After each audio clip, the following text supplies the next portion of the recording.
This is a special series in which I really don't need this special series in which I want to unite the gap between our Jewish brothers and sisters. Okay, so I'm talking to you, I got a crowd in front of me as well.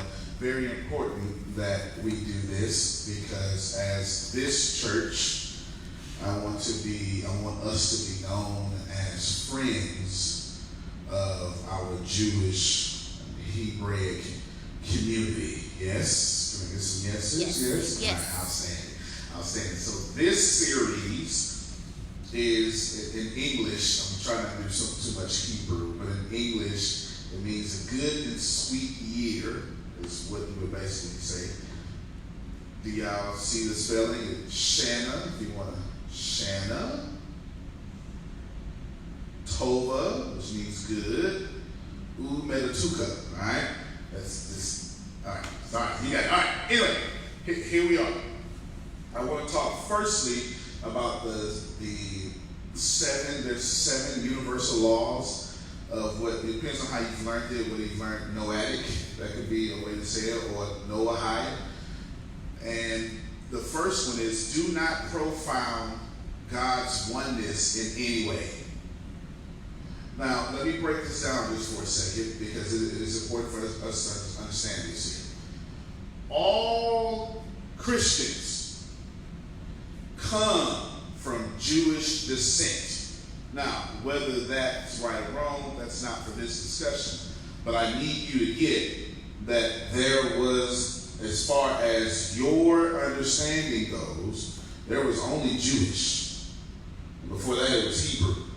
Okay, same thing, but two different time periods. Okay, the antiquity of Roman period Jews, and then try to be very, very respectful. I want you to understand something. These 7 laws, I'm going to do one today. They're universal. They are who you call Jews take very seriously, or at least should, because they are meant to apply to every man, every woman, every Jew, every Gentile, okay? Every color, every creed. It doesn't matter. These 7 laws are put in place by the universe. They're universal laws put in place by God. They're laws that state that you cannot even coexist in harmony without these laws. Got me? You interested so far? Mm-hmm. Now let me just pause a bit, because right now I'm teaching. Do y'all know anything about Jewish anything? They know nothing. Okay, they know nothing. And maybe you don't either. And of course, I have a lot of Jewish friends. And I'm going to tell you where this comes from. I have a new Jewish friend that, if you look on my podcast, Secret to Success, if you maybe we'll drop it in the link so you can listen to at least that one episode. In one episode, I interviewed a very, very popular rabbi in the Jewish community. And since then, I've gotten a lot of, no, we can do it later. I've gotten a lot of I got more Jewish friends because I am a gap bridger. Does that make sense? Gap bridger? Uh-huh. Okay. I am a bridger of gaps. There we go. That makes much better sense. I am the same thing, but it just sounds better that way. I'm a bridger of gaps. And my master's is in everything Jewish. Jewish covenants. Now, the way they would have told me is Old Testament. But there is no Old Testament to our Jewish brothers and sisters. There's only the book, the Torah, right? Depending on how you, Tanakh. This depends on how you are referencing it, which I don't have time to get into that today. But there is just what you call the Old Testament, that's their Bible. Get it? There is no New Testament because the Messiah has not come yet, right? Totally respectable. None of this is disrespectful. You just have a different belief system, that's all. But it doesn't stop the fact that we all come back to Genesis. Adam. Abraham, more specifically for this conversation. Yes? All right, let's wrap this up. Well, let me explain it, and then we'll wrap it up. The first Noahide law, okay, or Noahide, it just depends on how you learn is do not take God's oneness, do not profane it. Who knows what profanity is, right? It's a bad thing, right? All right. Do not take God's oneness. Is this am I close enough? Do not take God's oneness. Don't profane it in any way possible, at any time, for no reason. Got it? Now, why is that? I'll tell you why that is. Actually, before I tell you why it is, why am I doing that in a church setting? Why? Why would I teach this in a church setting? It's on purpose. It is completely on purpose that I teach this in a church setting. I'm just going to hear from you. Is it because it's all connected? Yes, that is exactly why. It's all connected. Yes. I am attempting to let my background, this setting, prove that at least for me, I'm not profaning God's oneness in any way. All right, light bulb just went off over here. Yes, say it out loud so I can hear you. Come closer to the mic. So in saying do not profound God's oneness in any way, basically because... Come on, Cameron. Oh.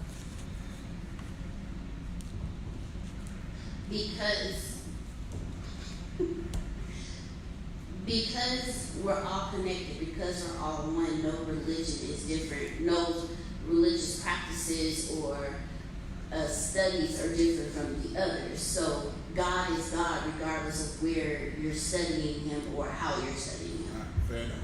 Fair enough. The last part we'll keep. First part I'll tweak up a little bit. God is God regardless. Yes, and that's no one's going to disagree with this. No Jew, Gentile, no rabbi, no pastor. I'm trying to use different schools of thoughts.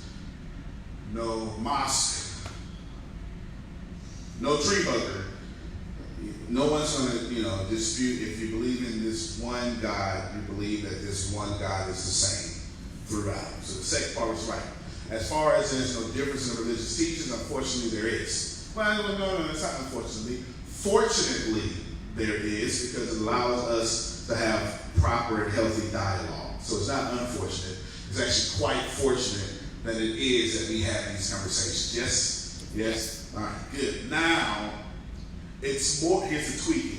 It's more of when you don't profane the oneness of God, you take the unity of the religions and the disunity, which is not really the word I want to use, but the discontinuity is what I would like to say. So you take the continuity and the discontinuity and you do your best to respect both.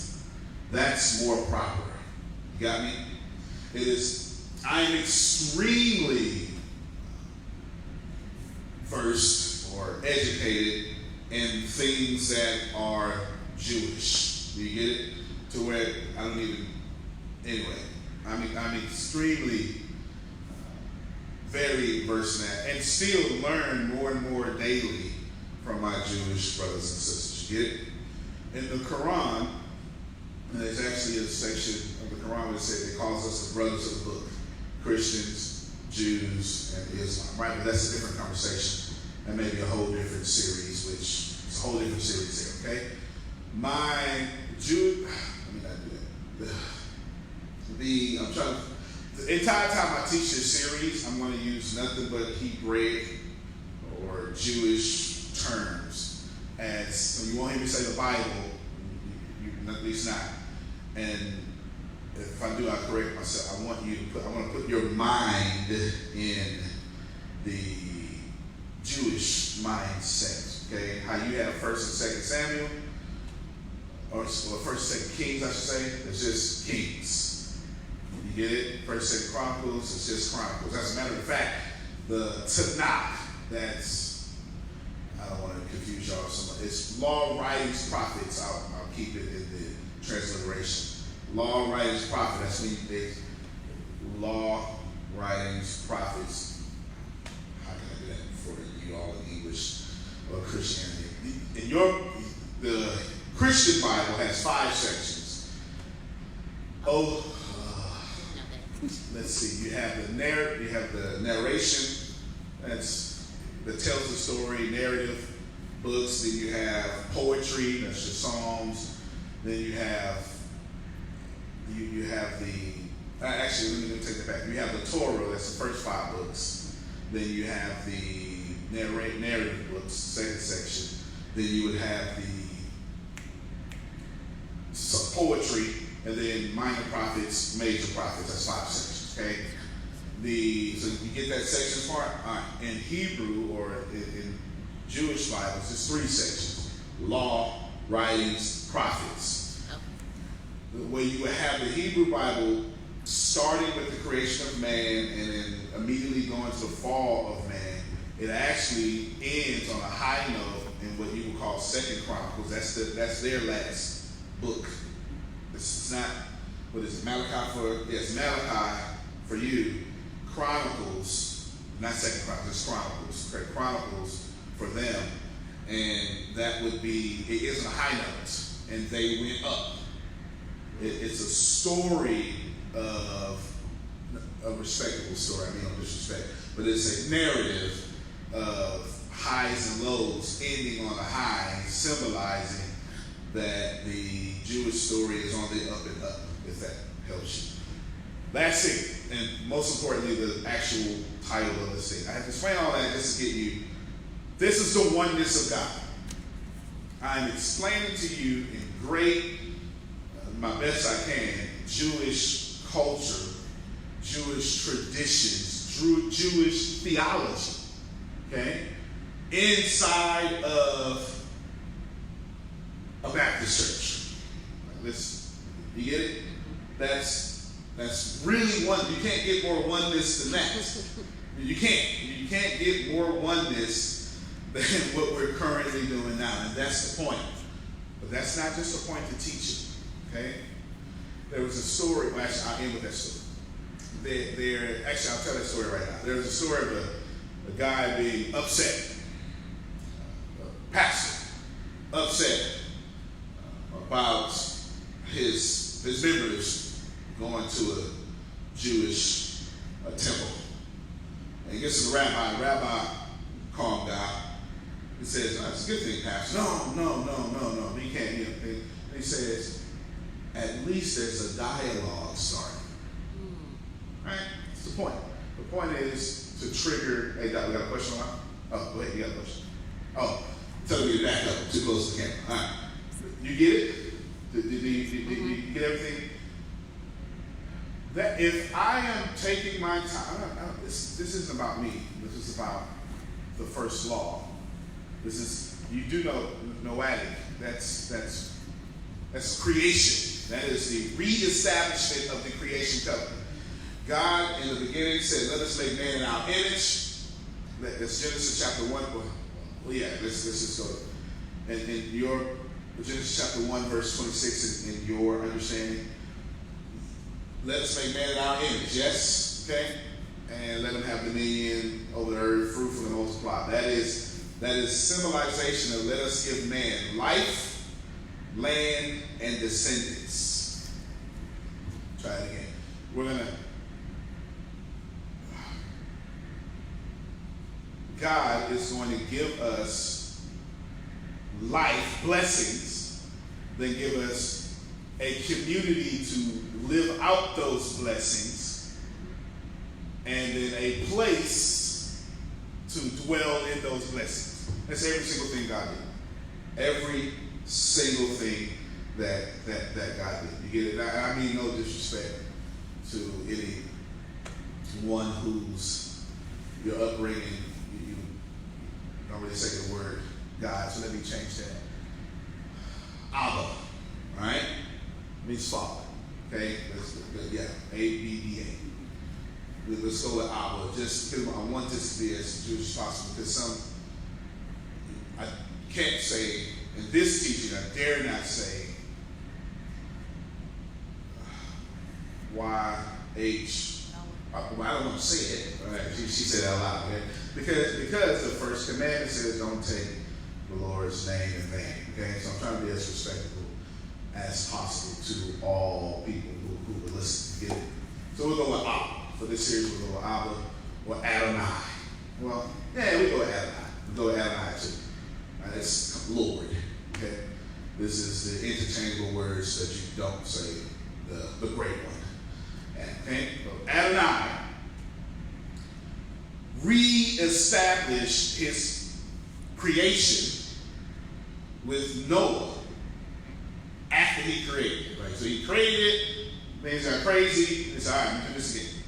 Right? Not in like a mistake, but with you, I reestablished this creation.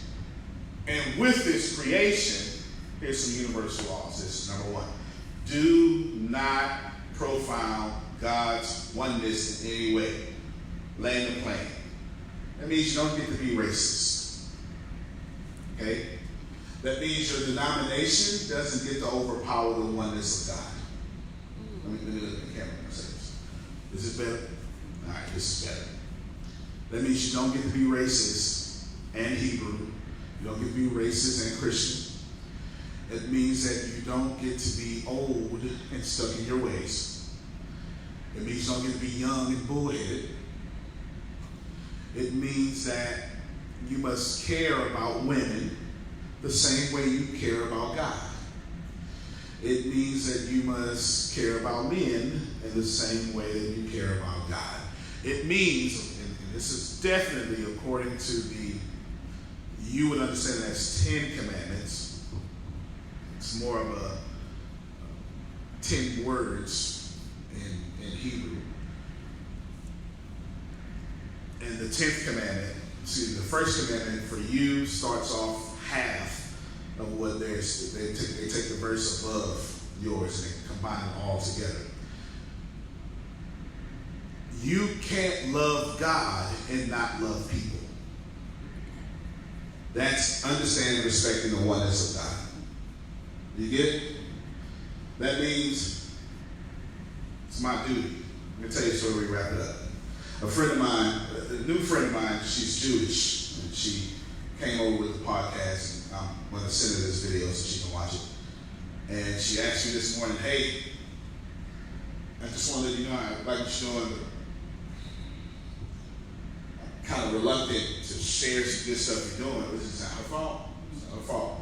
You have to think, when is the last time you shared something of witchcraft?